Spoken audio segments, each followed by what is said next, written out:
अस्सलामुअलैकुम। आज जो है हमने बाइनोमियल नोमेनक्लेचर के बारे में पढ़ना है। Binomial nomenclature chapter number 3 lecture number 3 है, जो कि थर्ड चैप्टर का बहुत ही अहम क्वेश्चन है। ये इससे पहले हमने क्लासिफ़िकेशन के बारे में जो है डिस्कस किया था, क्लासिफ़िकेशन के बारे में पढ़ा था। फिर हमने जो है उसकी हिस्ट्री भी देखी थी। फिर हमने 5 ग्रुप्स के बारे में भी स्टडी किया था। आज हमने पढ़ना है एक नया टॉपिक जो है बाइनोमियल नोमेनक्लेचर।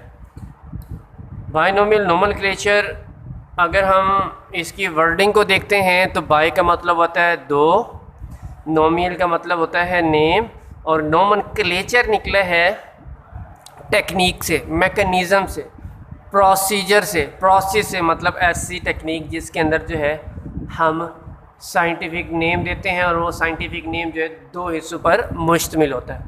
अब अगर हम इसकी करते हैं डेफिनेशन, तो डेफिनेशन के अंदर हम क्या लिखेंगे? The method of giving scientific name to living organisms and that scientific name consist of 2 names. First is generic name and second is a species name. तो सिंपल वर्डिंग में क्या कहेंगे? ऐसा तरीक़ाकार जिसके अंदर हम जानदारों को साइंटिफिक नाम देते हैं, साइंसी नाम देते हैं। वो साइंसी नाम जो है पूरी दुनिया के अंदर जो है मशहूर हो जाता है, और फिर वो जानदार उसी एक नाम से जो है वो जाना जाता है। और ये जो साइंटिफिक नेम होता है ये 2 हिस्सों पर मुश्तमिल होता है, एक पहला हिस्सा, एक दूसरा हिस्सा। पहला हिस्सा जीनस का होता है और दूसरा हिस्सा स्पीशीज़ का होता है। तो सबसे पहले बाइनोमियल नोमेनक्लेचर का जो तरीक़ाकार है, इसको इंट्रोड्यूस कराने वाला जो साइंटिस्ट है उसका नाम है कार्लस लीनियस। कार्लस लीनियस के बारे में हम पहले भी पढ़ चुके हैं हिस्ट्री के अंदर। वहाँ पर जो है इसने क्लासिफिकेशन के अंदर बहुत अहम रोल अदा किया था। उसके अलावा एक बॉक्स है वहाँ पे दिया हुआ है, शॉर्ट क्वेश्चन है वो बहुत ही अहम, कि कार्लस लीनियस ने जो है पूरी डाइवर्सिटी को, पूरी वैरायटी को जो है 3 ग्रुप्स में जो है वो क्या कर दिया था? डिवाइड कर दिया था।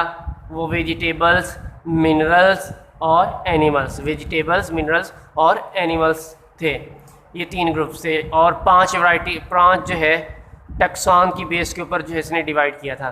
तो सबसे जो अहम काम है कार्लस लीनियस का, वो बाइनोमियल नोमेनक्लेचर की जो टेक्निक है ये मुतारिफ़ करवाना, ये इंट्रोड्यूस करवाना। और इसी की वजह से कार्लस लीनियस जो है बहुत ज़्यादा फेमस है इस काम की वजह से। अब कार्लस लीनियस ने किसी भी जानदार को साइंटिफिक नाम देने के जो है कुछ रूल्स बताए थे। क्या बताए थे? कुछ रूल्स बताए थे। वो रूल्स क्या हैं वो देखते हैं। ये भी शॉर्ट क्वेश्चन है कि rules of giving scientific name. अब सबसे पहले जो पहला रूल है वो कह रहा है scientific name are printed in italicize. Italicize मतलब टेढ़ा करके। फॉर एग्जांपल होमो सेपियंस, ये देखो टेढ़ा करके जो है लिखा गया है, इसको क्या कहते हैं? इटैलिसाइज। ये पहला रूल है। दूसरा रूल वो कह रहा है first name is generic and second is species name. वो कह रहा है जो पहला नेम होगा किसी भी जानदार का, उसका जो पहला नाम होगा वो उसकी जीनस को शो करेगा, और दूसरा नाम उसकी स्पीशीज को शो करेगा। अब ये एग्जांपल लेते हैं, होमो और सेपियंस। ये होमो जो है ये जीनस है, ये सेपियंस क्या है? इसकी स्पीशीज है। इसी तरह थर्ड जो है वो कह रहा है first letter of genus is capital. Capital लिखना, ये देखो यहाँ पे मैंने जो है एच बड़ा लिख दिया है। होमो का एच बड़ा यानी कि कैपिटल, जीनस का फर्स्ट वर्ड बड़ा, while other all are small, और बाकी जितने भी हैं छोटे होंगे। बाकी जितने होंगे वो छोटे होंगे। स्पीशीज का पहला लफ्ज़ भी छोटा होगा। चौथा रूल, अगर साइंटिफिक नेम जो है हम एक बार लिख रहे हैं तो उसको हम पूरा लिखेंगे। मतलब अगर हम कोई रिसर्च पेपर लिख रहे हैं और वहाँ पर किसी भी लिविंग ऑर्गेनिज्म का जिक्र हुआ है तो हम उसका साइंटिफिक नेम जो है फर्स्ट टाइम क्या लिखेंगे, पूरा लिखेंगे। लाइक होमो सेपियंस पूरा लिख दिया। लेकिन अगर वही नाम बार बार उस पैराग्राफ के अंदर रिपीट हो रहा है, उस पेपर के अंदर रिपीट हो रहा है, तो उस दौरान हम क्या करेंगे उसको शॉर्ट एब्रीवेटेड फॉर्म में लिख लेंगे। कैसे एब्रीवेटेड फॉर्म में लिख लेंगे? यहाँ पे होमो है, होमो का एच, जीनस का एच और सेपियंस पूरा लिखेंगे। ये इसका एब्रीवेशन बन गया होमो सेपियंस। अगर ये बार बार जो है क्या होगा, रिपीट होगा। उसके बाद इसकी सिग्निफिकेंस क्या है? सिग्निफिकेंस देखेंगे, इसकी अहमियत क्या है कि क्यों जो है जानदारों को साइंटिफिक नेम दिया जाता है, या क्यों ये मेथड बनाया गया कि जानदारों को जो है साइंसी नाम दिया जाए। अब हमें पता है कि कॉमन जो नेम होता है उसके बहुत से मसाइल होते हैं। उसके क्या होते हैं? बहुत सारे मसाइल होते हैं। वो बहुत सी प्रॉब्लम जो है क्रिएट करता है, क्योंकि अब दुनिया डिफरेंट कंट्रीज़ के अंदर जो है एक ही चीज़ का डिफरेंट नाम होगा। अगर हम एक मुल्क की बात करते हैं तो उस मुल्क के अंदर डिफरेंट रीजन्स हैं, उन डिफरेंट रीजन्स के अंदर जो है डिफरेंट ज़ुबानें बोली जाती हैं, डिफरेंट लैंग्वेजेस हैं। तो उन लैंग्वेजेस के अंदर उस चीज़ का अलग से क्या होता है, एक नाम होता है। यहाँ पे हमने एक एग्जांपल ली, एग्जांपल है हमारे पास प्याज की। किसकी? प्याज। अब इंग्लिश में हम उसको ऑनियन कहते हैं, उर्दू में प्याज कहते हैं।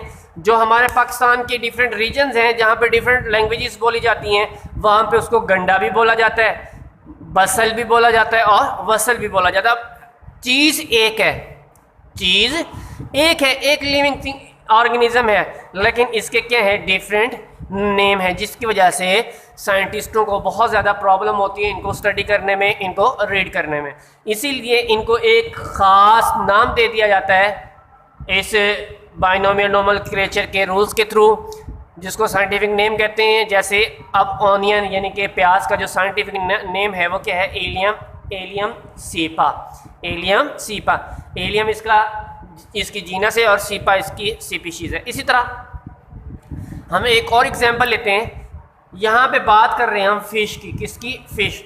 फिश जो है, जो साइंटिस्टों ने इसकी डेफिनेशन की है कि फ़िश जो है एक वर्टिब्रेट है। वर्टिब्रेट मतलब जो रीढ़ की हड्डी रखती है, जिसके रीढ़ की हड्डी रखने वाले जानवर हैं, विद फिन्स एंड गिल्स, जिसके पर होते हैं और गलफड़े, फिन्स और गिल्स होते हैं। फिन्स की मदद से वो तैरते हैं, गिल्स की मदद से गैसेज एक्सचेंज करते हैं।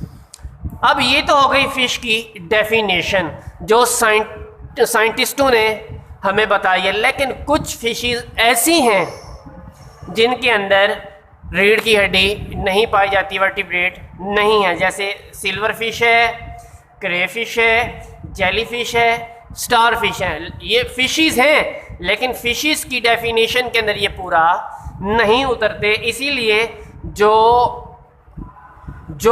रीढ़ की हड्डी नहीं रखती, जो वर्टिब्रेट्स नहीं कहलाते, उनको एक स्पेसिफिक नाम दे दिया गया है।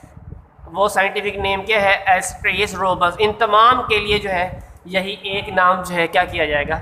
यूज़ किया जाता है। तो ये इसकी सिग्निफिकेंस है कि जानदारों को एक साइंटिफिक नाम दे दिया जाए और उस नाम की बेस के ऊपर जो है पूरी दुनिया के अंदर जो है उसको जाना जाए, ताकि उसको पढ़ने में, उसके ऊपर रिसर्च करने में कोई भी दिक्कत पेश ना आए। उसके बाद आ जाता है कंजर्वेशन ऑफ बायोडाइवर्सिटी। कंजर्वेशन कहते हैं हिफाजत को महफूज बनाना, बायोडाइवर्सिटी की हिफाजत करना। कंजर्व से निकला है हिफाजत करना। अब आजकल तो क्या, ड्यूरिंग लास्ट सेंचुरी, हमारी पिछली सदी से जो है बायोडाइवर्सिटी में बहुत ज़्यादा तेज़ी से कमी, बायोडाइवर्सिटी यानी कि वैरायटी ऑफ लिविंग ऑर्गेनिजम्स में कमी जो है वो देखी गई है, वो ऑब्ज़र्व की गई है कि बायोडाइवर्सिटी में बहुत ज़्यादा जो है तेज़ी से कमी आ रही है। क्यों कमी आ रही है वो भी देखेंगे हम। उसके अलावा इस कमी की वजह से दो किस्म की स्पीशीज़ जो है हमारे सामने आई हैं। इस बायोडाइवर्सिटी की कमी की वजह से। एक को कहते हैं एक्सटिंक्ट स्पीशीज़, एक को कहते हैं इंडेंजर्ड स्पीशीज़। एक्सटिंक्ट ख़त्म हो गई है, मादूम हो गई है, ऐसी स्पीशीज़ जिसका आखिरी जानदार भी जो है दुनिया से रुखसत हो गया, मर गया, दुनिया से रुखसत हो गया, मर गया, रोए ज़मीन से तबाह बर्बाद हो गया, ख़त्म हो गया, उठ गया किसी भी रीज़न की वजह से, उस स्पीशीज़ को एक्सटिंक्ट स्पीशीज़ कहेंगे। जैसे कि डायनासोर्स हैं, उसके अलावा पाकिस्तान के अंदर भी बहुत सी एक्सटिंक्ट स्पीशीज़ पाई जाती हैं, ये आगे पढ़ेंगे। उसके बाद इंडेंजर्ड स्पीशीज़ हैं। इंडेंजर्ड स्पीशीज़ को हम थ्रेटेंड स्पीशीज़ भी कह सकते हैं। क्या?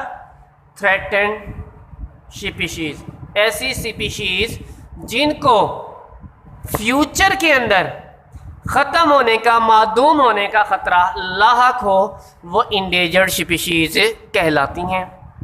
अब यहाँ पे एक शॉर्ट क्वेश्चन है कि पाकिस्तान के अंदर वो कौन सी एक्सटिंक्ट स्पीशीज़ हैं जो पाई जाती हैं, या इंडेंजर्ड भी कह सकते हैं इनको। इंडेंजर्ड तो बहुत कम है, लेकिन ये एक्सटिंक्ट हो गई हैं, मादूम हो गई हैं, ख़त्म हो गई हैं पाकिस्तान से। तो पाकिस्तान में लाइन है, टाइगर है, एशियाटिक चीता है, इंडियन वन हॉर्न राइनोसिरोस है, स्वैम्प डेयर है, उसके अलावा इंडियन वाइल्ड एस है, हैंगोल है और ब्लैक बक है। हैंगोल और ब्लैक बक जो है ये दोनों मिलते जुलते जानदार हैं, हरन की तरह के जानदार हैं, जिस तरह बकरी होती है वैसे जानदार हैं। तो ये वो स्पीशीज़ हैं या वो ऑर्गेनिज़म्स हैं, वो एनिमल्स हैं जो पाकिस्तान से या तो मुकम्मल तौर पर एक्सटिंक्ट हो गए, अगर इनमें से कोई एक आधी स्पीशीज़ पाई जाती है, कोई एक आधा जानदार, तो वो इंडेंजर्ड कहलाएगा। उसके अलावा ये जो स्पीशीज़ पाकिस्तान के अंदर ख़त्म हो रही हैं, क्यों ख़त्म हो रही हैं? एक तो सिंपल सी बात है, हमारी बढ़ती हुई आबादी है। हमारी क्या है? बढ़ती हुई आबादी। ये जो बढ़ती हुई आबादी है, ओवर पॉपुलेशन है, ये क्या कर रही है? ये बायोडाइवर्सिटी को तबाह कर रही है अपने फ़ायदे के लिए। तो अपने फ़ायदे के लिए तबाह कर रही है, तो इसकी वजह से बहुत सारी स्पीशीज़ जो हैं वो एक्सटिंक्ट हो गई हैं और बहुत सारी स्पीशीज़ जो हैं वो इंडेंजर्ड हो गई हैं। तो वो कौन सी काजेज़ हैं जिसकी वजह से हमारी बायोडाइवर्सिटी लॉस हो रही है, और इस लॉस की वजह से स्पीशीज़ जो है वो ख़त्म हो रही हैं, एक्सटिंक्ट हो रही हैं, इंडेंजर्ड हो रही हैं। तो सबसे अहम और सबसे बड़ा जो लॉस है वो हैबिटेट लॉस है, मतलब जानदारों की रहने की तबाही, जगह ही हमने क्या कर दी है? तबाह कर दी है। डिफॉरेस्टेशन, जंगलात का कटाव, ओवर हंटिंग, शिकार करना, इंट्रोडक्शन और रिमूवल ऑफ स्पीशीज़, मतलब एक इलाके के अंदर जो है किसी दूसरे इलाके की स्पीशीज़ लेके आना, या वहाँ से उस स्पीशीज़ को निकाल कर दूसरे इलाके में ले जाना, जिसकी वजह से वो वहाँ पे सर्वाइव नहीं कर सकते और मर जाते हैं। उसके अलावा पॉल्यूशन है, आलूदगी, और क्लाइमेट चेंज, और आपकी जो आबो हवा जो है वो तब्दील हो रही है। इसकी वजह से क्या होता है? हमारे स्पीशीज़ जो है वो क्या हो जाती हैं? इंडेंजर्ड हो जाती हैं या एक्सटिंक्ट हो जाती हैं। तो यहाँ पे हमारा टॉपिक जो है आज का लेक्चर 3 का लेक्चर नंबर 3 जो है वो ख़त्म होता है। इंशाल्लाह अगले लेक्चर के लिए जो है हाज़िर होंगे, तब के लिए अल्लाह हाफिज़, दुआ में याद रखना।